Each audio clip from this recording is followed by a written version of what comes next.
Hello, my name is Sarah Jane Smith and I'm a quantum healing hypnosis practitioner. This technique achieves the deepest possible level of hypnosis.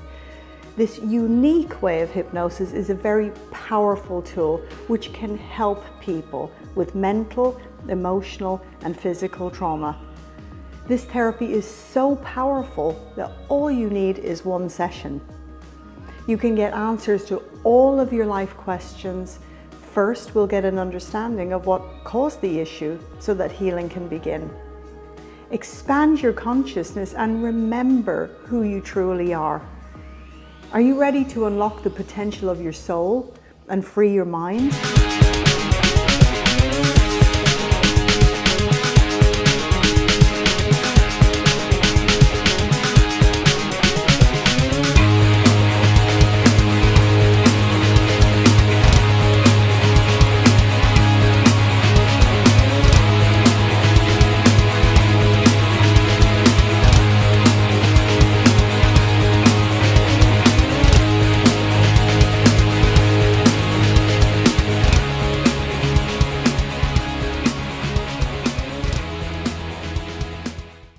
All right, we are back live on air with David Icke, and we are discussing almost everything in reference to his book, The Trigger. It's about the 9/11 catalyst that actually set us in motion to a world of potential enslavement and what we can do about it. Perhaps maybe we'll talk about some solutions later on in the show. And David, what's amazing to me is that you had General Clark. You had people talking back in 1997 about what's going on in the Middle East. And of course, 9/11 was our stepping stone, was our way into Afghanistan, which opened up these seven countries that were in the process of trying to topple. The New American Century, 1997. So can you speak to that in reference to the Greater Israel Project, and what's the real purpose behind 9/11 over in the Middle East? Well, let me give you a sequence of events. Which will take us through all this to present time. If this global manipulation has been going on, this web of manipulation, connected web, has been going on for a long time. But you can pick up one strand of it, which has become a very central strand now. In the 17th century, with a guy called Sabbatai Zevi. He claimed to be a Jewish messiah, and he got this enormous, for its time, following, according to Jewish sources, about 1 million people.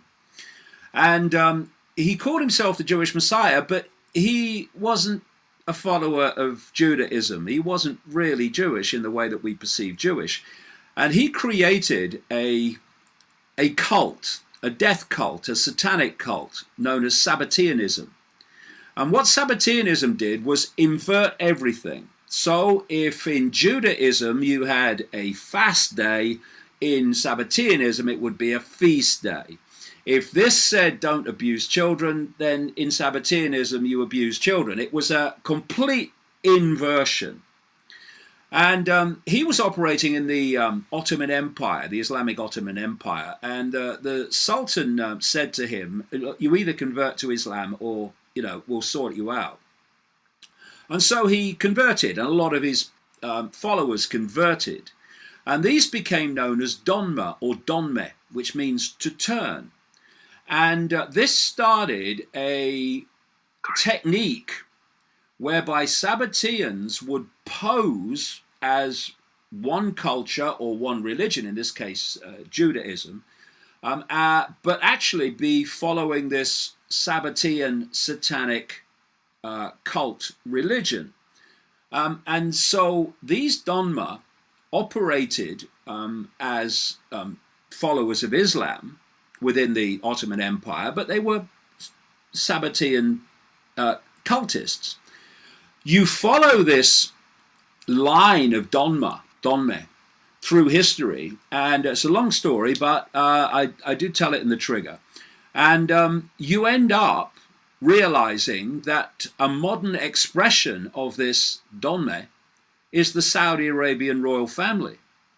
You also find that a guy called Wahhab, from which the extreme form of Saudi-sponsored Islam, Sunni. ISIS, etc., comes from, Wahhabism as it's called, was also a Sabbatean. And the British Empire brought Wahhab together with the House of Saud. In fact, his daughter married into the House of Saud. And so you have this fusion at that time, and still now, between the Saudi royal family, fake Islamic royalty, and the Wahhabism extreme head-chopping version of Islam. Another strand of this Sabbateanism came through and manifested as people like the House of Rothschild. They're not Jewish, they are Sabbateans who pose as Jewish while following this satanic religion. Because in the next century, after Sabbatai Zevi, along came Jacob Frank, who Jewish sources that I quote in the book call one of the most frightening people in Jewish history. He was not actually Jewish, except officially. He was another Sabbatean. He claimed to be the reincarnation of Sabbatai Zevi and of the biblical patriarch Jacob. And the cult became known as Sabbatean Frankism. And he really advanced the infiltration, Donner style, of the Roman Catholic Church. And eventually the whole Christian Zionist movement came out of this, the vast overwhelming majority of which have no idea actually about the background. So this Sabbatean Frankist cult created Israel, posing as, followers of Judaism, etc., to scam the general Jewish population that they actually represented them, when actually they're a cult. And there's a chapter in the book called Atlantic Crossing, where I talk about how this cult moved in on America. And this is the cult that is protected by this expansion of the definition of anti-Semitism to stop any legitimate investigation of the cult. So, all right, David, let me ask you a question. As you're watching Israel today, based on where Tim was taking us, and watching about Netanyahu and Barak, and looking at Gant and looking at what's happening, do you think that this represents the true struggle between the people who think that this Sabbateanism is coming to an end, or they're fighting against it? Because when you watch what's happening in Israel and what's going on between the ruling powers, it's quite a mess that's going on, and it always seems like it's some kind of conflict about who's right and who should be, and elimination or taking back control, those kind of issues. What you have in this Sabbateanism is the core that's running it. And as you come down from that central core, that peak of the pyramid, if you like, then you've got representatives of it that do fight among themselves. They do want power, and they do want to be at top of the greasy pole. But this is always controlling that. So what's going on in Israel at the moment, this tussle between Netanyahu and this guy Benny Gantz, in the outcome, it will be basically the same. And of course, the kingmaker is this guy Lieberman, who's so far right he meets himself coming back. So let me just give you a little sequence on the basis of what I've just described, because this Sabbatean Frankist cult moved in on America. It infiltrated the CIA and these agencies. It infiltrated the Pentagon. It infiltrated and massively funds American politics. It's the cement that connects, like Mossad in Israel with the CIA, etc. So here's a sequence. In 1979, the so-called father of Israeli intelligence, a guy called Issa Harel, of Mossad fame, etc. And Mossad and Shin Bet, the domestic intelligence agencies in Israel, is a Sabbatean Frankist front. And this is why Epstein was connected to Mossad, and why his madam, Ghislaine Maxwell, was the daughter of Bob Maxwell, the newspaper publisher in Britain, who was a Mossad agent. I mean, it all connects. The tentacles go everywhere. So here's the sequence. 1979, Issa Harel told an American journalist that he believed that there was going to be an Islamic attack on New York's biggest building. The same year, 1979, Benjamin Netanyahu established or held a conference in Jerusalem, attended by Father George Bush, about the need for a war on terrorism. And in 1984, he had one in Washington of the same, with all the big wigs of the Republican Party, etc., and the Democrats there. And he wrote a book to Netanyahu calling for a war on terrorism. He became prime minister eventually, and in 1996, a guy called Richard Pearl, who's very, very much connected to the Pentagon at the time of 9/11, fronted a group of ultra-Zionists to produce a document for him called A Clean Break, basically how to secure the realm being Israel. And this Clean Break document in 1996 called for as much inter-Arab conflict to be generated as possible. It called for Saddam Hussein to be removed from Iraq, and so forth, for Syria to be targeted. And then a year later, the same Richard Pearl in America was one of the founders of what you mentioned earlier, a so-called think tank called the Project for the New American Century. This was co-founded by two ultra-Zionists representing Israel, called William Crystal and Robert Kagan. By the way, Robert Kagan's wife is called Victoria Nuland, and she oversaw the coup in Ukraine, much of the background of which was funded by George Soros. This world is very, very, very small when you get to its core. So the following year, the Project for the New American Century, which had among its number in 1997 Dick Cheney, who would be 9/11 de facto president, vice president officially.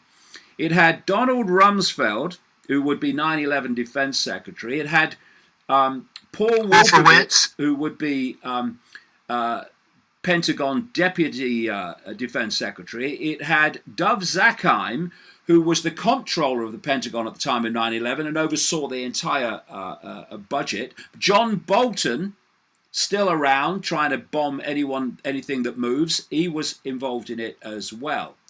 The following year, this crowd, 1998, wrote to Bill Clinton urging him to invade Iraq and remove Saddam Hussein. In year 2000, the Project for the New American Century, this crowd, produced a document calling for American troops to fight multiple theater wars in the Middle East and elsewhere to remove regime change a series of governments and leaders. So this Project for the New American Century produced this document in September 2000, and they listed a series of countries they wanted to regime change using American troops. And they were Iraq, Libya, Syria, Iran, which is why they're going for Iran still now, Lebanon, North Korea, leading, quote, to regime change eventually in China, all of which kind of you can see what's happened and what is happening with regard to that. General Clark was very open about that. Yeah, General Wesley Clark was speaking on Democracy Now! Television program in which he describes how he was told all that later, but it was in the document. And so you then had in this document something crucially relevant to 9/11. And that is, it said that this process of transformation that this group demanded using American troops, in other words, of these regime changing these countries, would be necessarily slow, absent, this was the quote, absent some catalyzing or catastrophic and catalyzing event like a new Pearl Harbor. This was in September 2000. The people that wrote that document came to power with Bush in January 2001.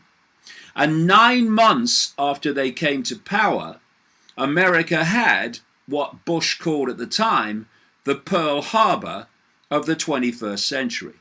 And as a result of that, 9/11, the sequence of countries has been targeted ever since, one after the other. Iran is in the gun sights now.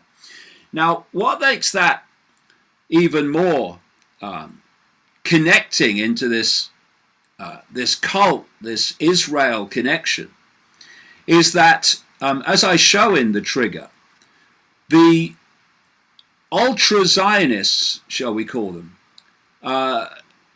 before, during, and after 9/11, involved in that whole story, is absolutely phenomenal, fantastic. The ratio is unbelievable. The number of Jewish people in the world is 0.2%. In America, it's 2%. And that what I'm talking about with this cult is a tiny, tiny fraction of that 0.2%. And they themselves are not practicing Judaism. They hate Jews, actually. It's an inversion of Judaism, this cult. And so you had all these different areas before, during, and after covered by ultra-Zionists, and including Michael Chertoff, who oversaw the whole of the non-investigation. The person running the 9/11 Commission that covered the whole thing up was Philip Zelikow, ultra-Zionist.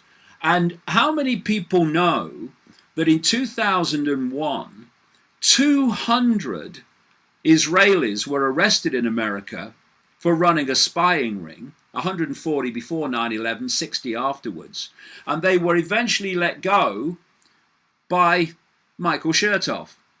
Or that there were 5 Israelis found or seen, they were later arrested. At the time the first tower, the North Tower, was burning, filming it, high-fiving and cheering, and they became known as a result as the Dancing Israelis. They were arrested by the authorities and the FBI, and they were connected to a company called Urban Moving Systems that was headed by a guy who ran that show called Suter, and he was he was questioned, shall we say, by the FBI, who said to this Dominic Suter that we're going to come back and question you again. Well, they didn't, because he was on a plane to Israel, and away he went. And these 5 Israelis who were cheering, and when you read the book, you see they clearly had prior knowledge of the tower being hit, the towers being hit. They were held for 71 days by the FBI, and then they were let go by Michael Chertoff. And so it goes on, one after the other after the other. And what about the art group, David? Oh yeah, the art. What about the group of artists and their connection? Well, in this spy ring of 200, lots of them were posing as artists. And by the way, according to official documents, the center of the spy ring was a place called Hollywood in Florida, where 15 of the 19 alleged hijackers, including Mohammed Attar, spent time at the same time the ring was operating. When people read the book, they will be stunned at the explosion of connections. Then, of course, you look at the fact that a computer company called P-Tech had control of the computer screens and the computer systems across the Pentagon, across the White House, across the government in general, across the Federal Aviation Administration, across NORAD, the military response system to hijacks that never responded on 9/11 in any way that affected events.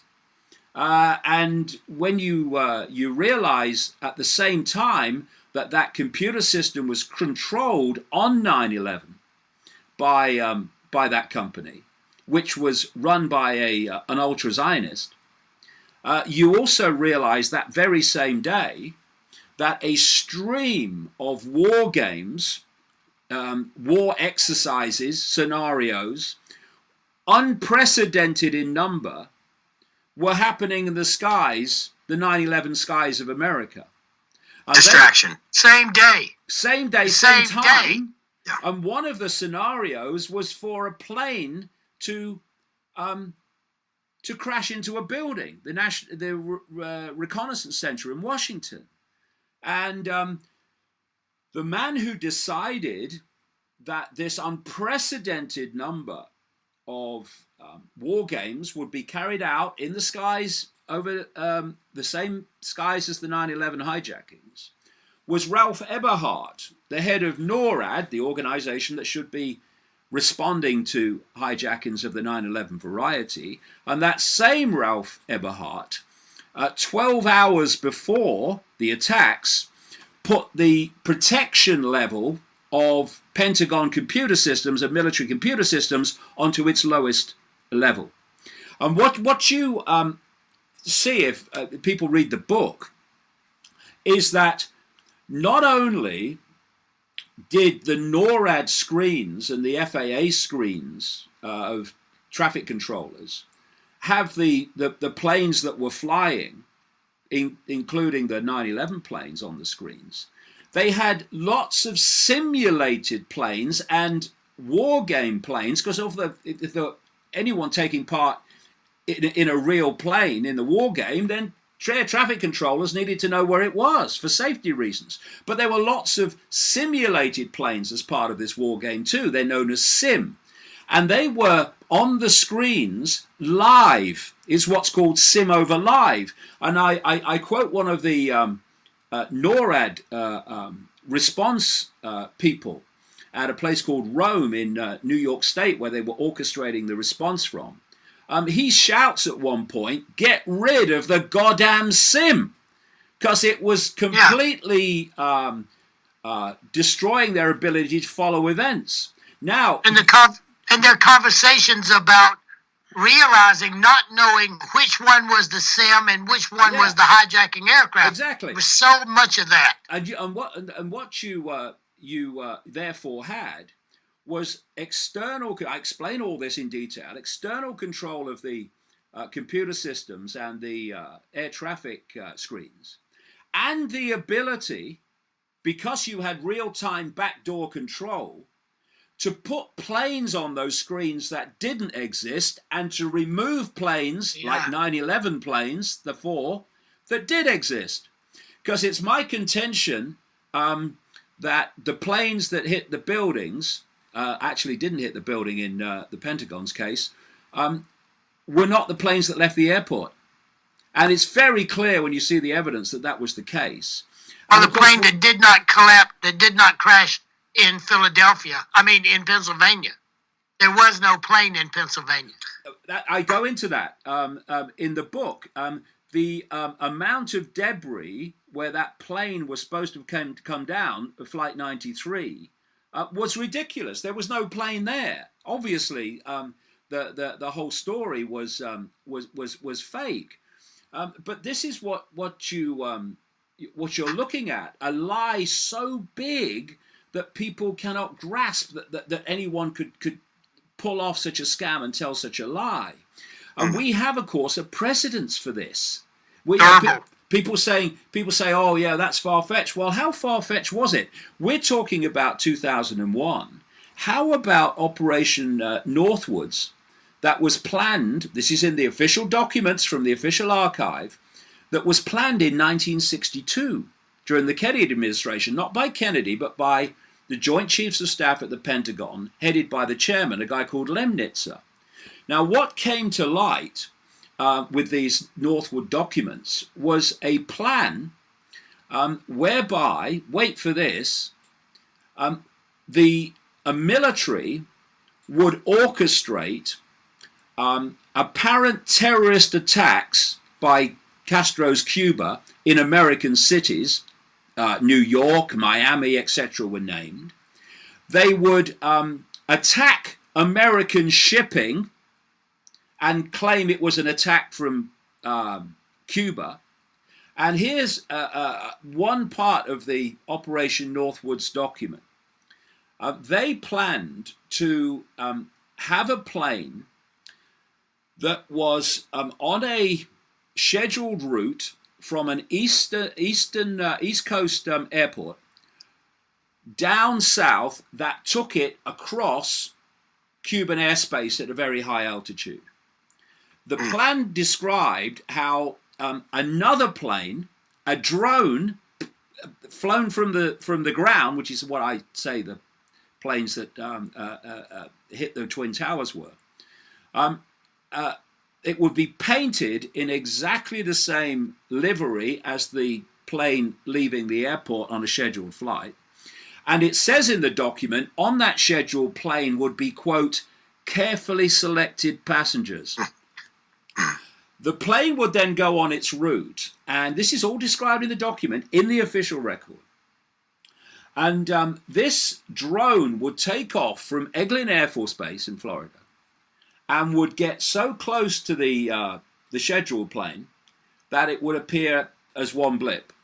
The scheduled plane would then land at Eglin, and the drone would be flown across Cuba and exploded by radio signal.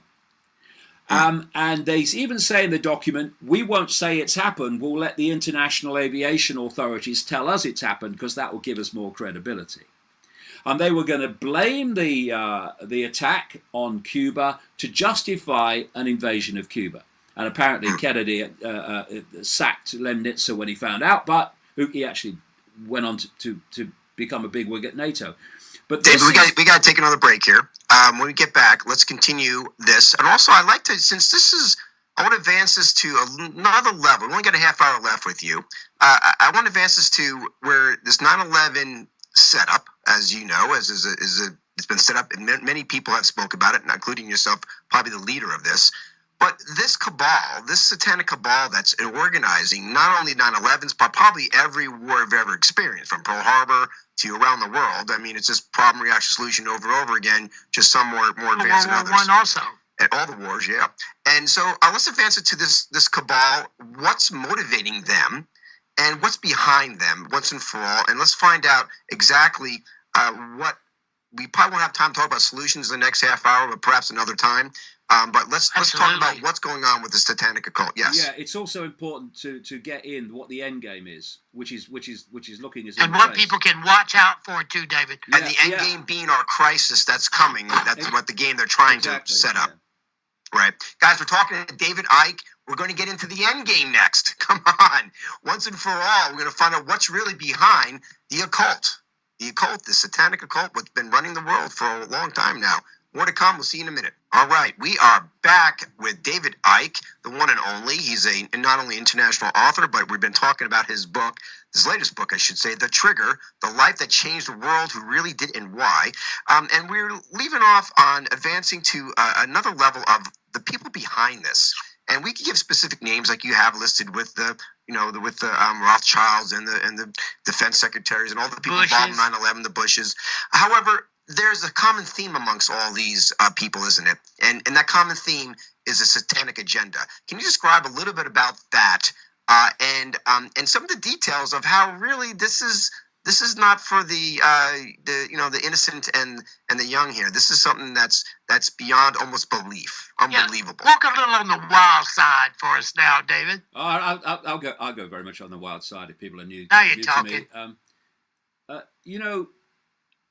When I started investigating this 30 years ago, it was very clear that the coordination over such a long period of time meant there had to be another level of this that was beyond the human reality.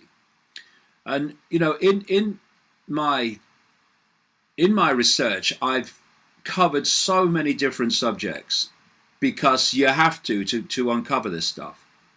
And the prime to that is the nature of reality itself. If people don't realize what reality is and think that the solid reality we appear to be interacting with is how things really are, then they'll never get what's going on, because very quickly this cult knows what reality is and how it works.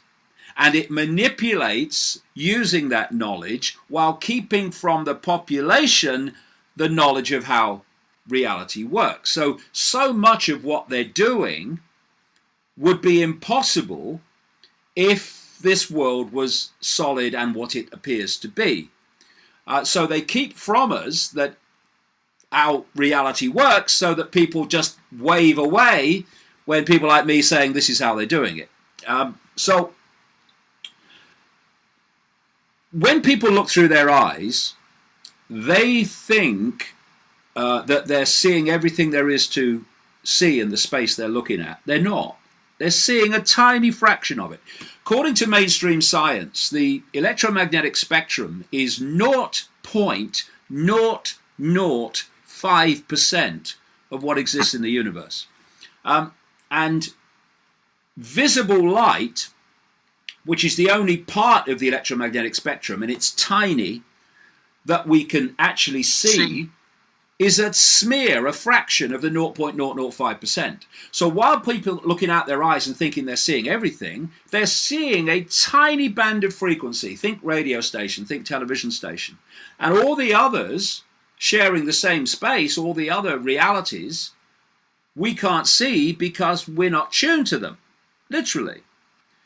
So when people talk about this world, and I talk about this world being manipulated from other dimensions of reality, people say to you, well, why can't we see them? Well, we can't see them for the same reason that if you tune your radio to radio A, you're not going to hear, and if it's a television, see channel radio B, because you're not tuned to it.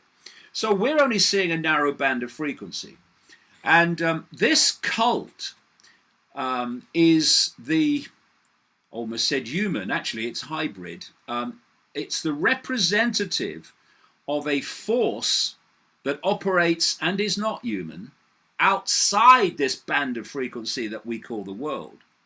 And it's its representative in human society. So these secret societies and networks are advancing the manipulation of human society in a particular direction on behalf of, as gophers and agents of, this unseen force. And therefore, this is the biggest secret of the secret societies, the inner core, not your Freemasons going down the lodge, the inner core.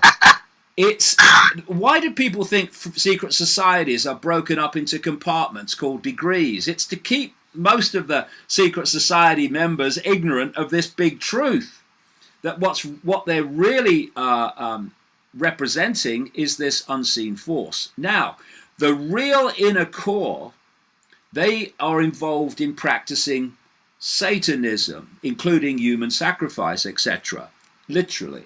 And if you go, and I chart this in my books, you can pick up these interbreeding bloodlines that actually are the core of this cult. It's where royalty comes from. And you could chart them through history. They were the people that set up Rome, for instance, and the Roman Empire and what have you. And Babylon. And you see that they were openly sacrificing people. When humanity woke up and matured to the point where it wasn't having that anymore, they went underground. But they're still doing it. They're just doing it in secret. So why are they? What satanic ritual is this? Why are they doing it? Because we are in a band of frequency. This force is in another frequency. And by the way, just look around the world, look around the religions, and you see this force constantly named under different names. Christians call it demons. Islamic people call it jinn. The Gnostic belief system from best part of 2,000 years ago and closer, they call them archons. I've met a Zulu shaman, and in Zulu lore, this same force is called Chitahuri. They're just different names for the same force, and it's told throughout the ancient world, this manipulation of human society by a non-human force. So they're operating in a frequency that's different to this one. What the rituals do with their chants and their colours and their various sacrifices. Yeah, well, I'll come to that in a sec. And their various methodology is they're creating an energetic frequency connection with this other level. And when they are doing rituals to the gods, these gods are this force. And I've talked to people around the world, not least in America, who have witnessed these rituals, and they describe how in the most powerful of them, these non-human entities slip through into the ritual because the if you like, the gateway frequency channel has become so powerful that they can change frequency. They can't stay here for long, but that's. But they can manifest into this plane and hold this this level of consciousness through this incantations and rituals. Yes, they can. That makes so much sense about ritual traditions inherent in all religions. Now, there's another thing, which is, you know when the Morpheus character held up the battery in the Matrix and said the machines have turned humans into one of these? Well, that was a profound truth, because this force feeds off human energy. It's its sustenance. And because it's in a low frequency state, it can only absorb energy of a low frequency state. And so they have structured human society to generate maximum fear, maximum depression, maximum anxiety, maximum resentment, maximum hatred, maximum regret, maximum guilt, because they are the frequencies, the emotional frequencies that we give off energetically, which they absorbed. And the energy that this force wants more than anything else is the energy of prepubescent children. This takes us back to the stories of the ancients sacrificing young virgins to the gods. Young virgins is simply code for children, prepubescent children. See how much sense this makes, though, Tim? It makes so much sense when you look at it in the overview, yeah. David. And when they're sacrificing a person or a child, sickening as it is to even think about it, the terror that they're giving off is being absorbed by this non-human force outside of human sight. This is sacrifice to the gods. This is what it is. David, can these entities be considered the fallen in the Bible? Listen, the fallen angels in the Bible were just describing this force. and it also describes how the fallen angels interbred with the daughters of men, creating this Nephilim. Hybrid ruling group. Yeah, this is what the people running our world within our world in the secret societies are. They're the Nephilim. And you look around the world at other cultures, and they'll describe the same situation using different names. oh, they worship these gods and they're talking about these gods. No, they're talking about the same force. They're just calling it different names. This is how the whole thing works. So these are the power brokers, David, behind the Elon Musks, behind the Musk, behind the Rothschilds, behind these folks, these entities. Now, when you're talking on this level, you got to bring in, I guess, possession, or at least at this point, attachment. At this point, we got to bring in the ET agenda or the alien agenda or beyond our veil agenda here. Yeah, that's pretty much the same thing. Because I don't call them extraterrestrials, I call them interdimensionals. But coming to all that will lead me on to something else, which is basically the end game. So if you're talking about possession, there's so much background. It's why my books are quite long. Sure. We think we have a physical body. It's not. It's holographic. It's actually a projection. It sounds crazy, but it can be so simply explained as I do in the books. The base form of the body is waveform information. Think Wi-Fi. Think of a Wi-Fi field of information. What you do with the computer is you lock it into Wi-Fi, which is information in a radiation field, and it decodes it into a totally different form on the screen to what it actually is in its base form. It's the same with this reality. So we are decoding waveform information into holographic information, which is what we experience as the apparently solid world. Now, in our base form, we are energy. We are an information field. And these entities who take possession of the human body, which has of course been talked about again all over the ancient world and in the religions, they are also an information field. And what happens, and just think, here's a thing. Basically what happens, it's known in science as wave entanglement. If you drop two pebbles in a pond and the waves go out, where they collide and entangle, that's called wave entanglement. So we have got a wave form information field, and the possessing entity's got a waveform information field. And the idea is that there's an entanglement between the two. Now, the more that possessing information field infuses itself in the human field, the more that information starts to manifest as the outward appearance of the human field. And this is what is happening in the exorcist type possession. And I've seen it more than once, where the features of a person who's being possessed start to change, and they start to take on the appearance of that which is possessing them.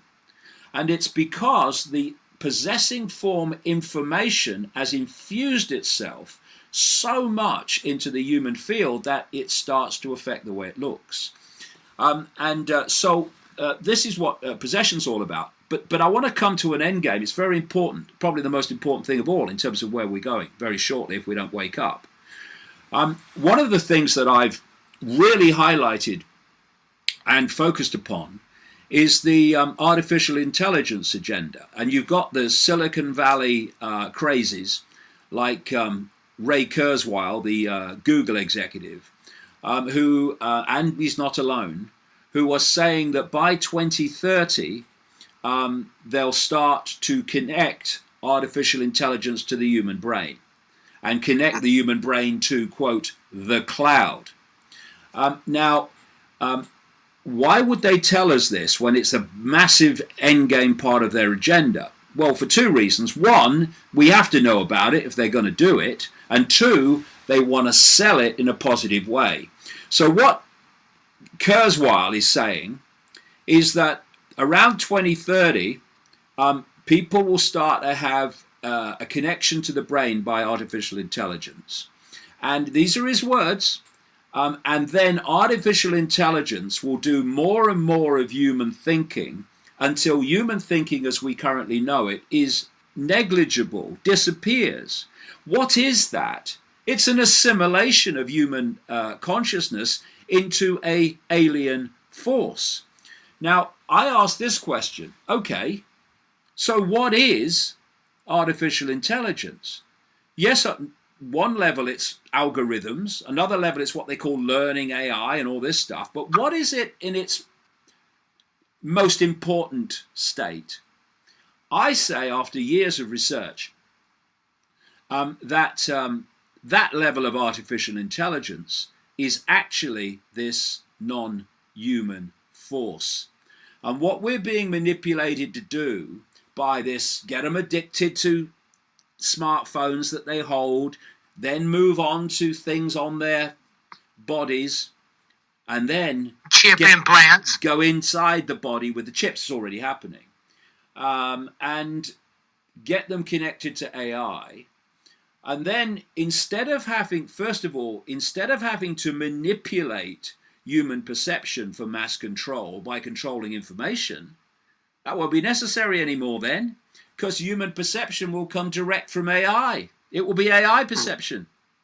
And 5G is opening that gateway right now. Exactly. And I say that this artificial intelligence, at the level I'm talking about, what they're planning to connect with the human brain, is this force which will assimilate human consciousness into itself.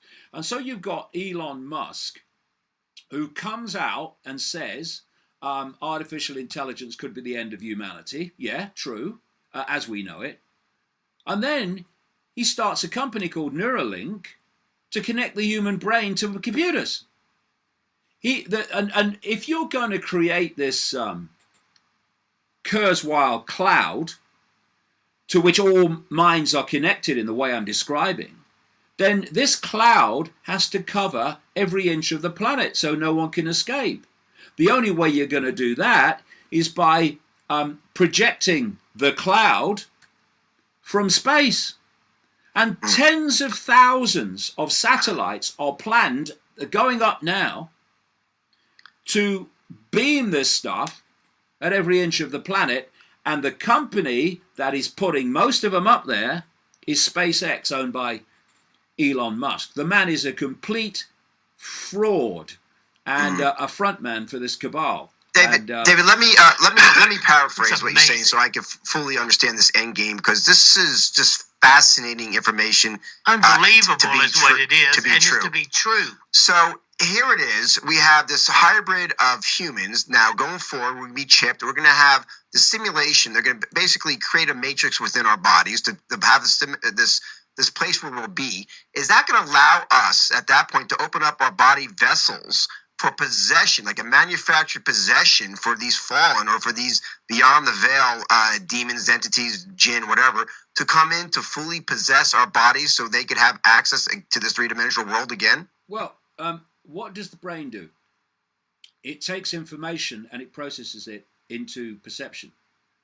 And you can get information from the world around you, and the brain will process that into a perception. Or you can expand your awareness and you can access expanded states of consciousness, and the brain will then process that. Or you can connect the brain to artificial intelligence and it will process that. And if it's processing that, then we're all possessed, because the mind of every human would be possessed by artificial intelligence. And hence this is the point. The demons from the other entities or whatever they may be. Yes. That they're allowed over here again to function within this vibration, to instead of experience the damage and pain and anguish, they can experience it firsthand, as opposed to sacred. So instead of through rituals and traditions, they can actually function here in the misery while they're generating it, where now they can only do it through rituals and ceremonies and sacrificial. That's the end game. Yeah, well, possessing our minds would give them access to this dimension for a start. This reality for a start. And there's a lot to say about what this reality is. We'll have to do it on another time because no, absolutely. When people talk about do we live in a simulation, I've been saying this for 20 years. I've been saying it for 20 years. Yeah, Riz Varick, David, just wrote a book. He's an MIT AI expert in virtual reality, and he wrote a book that literally gives it's awful advanced science, but that we are living in a simulated matrix. Yeah, exactly. from a point of view as if you are describing right now. Yeah, I mean, I've been saying this since the turn of the millennium, nearly 20 years ago, that we live in a simulation, and now suddenly all these scientists are coming out and saying, "Hey, it looks like we live in a simulation." You know why it looks like it? Because we do. You know. So the end game is this simulation or possession for these entities, energies, to basically take over human bodies, so they could exist in this three-dimensional world for whatever reasons. So this is truly the end game. This is where everyone's working so fast in AI to move forward, so humans can be basically completely possessed in this three-dimensional world and lose our sense of humanity, I would assume. Is that the end game? We wouldn't be humans anymore. We'd be computer terminals on a non-human internet. In fact, if you read my books, some of my books in detail, the internet has been created by this force. You know, this is why you. Which book? Which book, David? Well, the one before the trigger is called "Everything You Need to Know But Have Never Been Told." All this stuff is in there in detail. The evidence to support it is massive. Yeah. Got it. Well, Dave, we only got a couple minutes left here, and I just want to say this is such fascinating information, and information that needs to be given to everyone to understand this end game, because everyone's individual lives of who they are today is at risk, and this is going to have to be control of their spiritual identity as they operate in this framework. You know where I come from, David. Yeah, I deal with people's spiritual identity because I know this is a simulation. I know it's not real because I have been in and out of this so many times. People's spiritual identity has to be protected. Yeah, this is the point, Daniel, that, you know, we can be experiencing through the body, and we can be limited to, if you like, 5 sense reality, or we can open our minds and access vastly expanded levels of consciousness. The idea of the AI connection is that to make sure that expansion of consciousness can't happen anymore. It's stopped. It's controlled. That's the end game. Yeah. To keep a spiritual being operating in this three-dimensional reality from experience a divine connection, which is part of the greatest growth cycle that we could ever encounter here in this dimension, and they're using that to allow themselves to control and manipulate their goal instead of allowing us to unfold the way we should. To keep us as batteries. The thing is, when you expand your awareness to beyond the boundaries of this matrix, suddenly you see it. You can see it. Yeah. But when you're stuck in the matrix, when you're in the matrix and of the matrix, you can't see it. But this is why they want to suppress all the sense in the consciousness. world. Is why they want to do it. But gotta say this before we finish: this doesn't have to happen. If we take our power back and start self-identifying as the true self, as opposed to the label self, the experiencing self, that's not us. You know, that's our next show, David. Without any question, that's our next show. Come on. And part 2 will come for the solutions, because I think you're right on it. And I know your next book coming out will be speaking specifically to that nature. Absolutely. And I think it's wonderful. David, thank you so much for spending these couple hours with us. Everybody get the trigger. Read it. Become a part of this program. Yes. David will be back, and we'll keep exploring our spiritual identity equal to the other situations that's being generated to keep us from doing that. Absolutely. Again, thank you guys. Thanks for listening and watching. And until then, Wake Up Al will be back with David Icke on what you can do to help save humanity. The whole basis of the manipulation is to divide us, and is to get us to judge each other, to hate each other, to envy each other, to compete with each other. It's to confuse people, especially the young, about their gender who weren't confused before. That's what it's about. A lot of people don't carry cash anymore, and they're not grabbing credit cards either. Instead, they're using their smartphones. A currency that wouldn't be cash, it would be merely electronic, for which there are fundamental implications for human freedom. The United States is preparing for a war against Russia through Ukraine, and what they plan is to try to take Crimea back. The idea for this Third World War is to involve Russia and China against the West.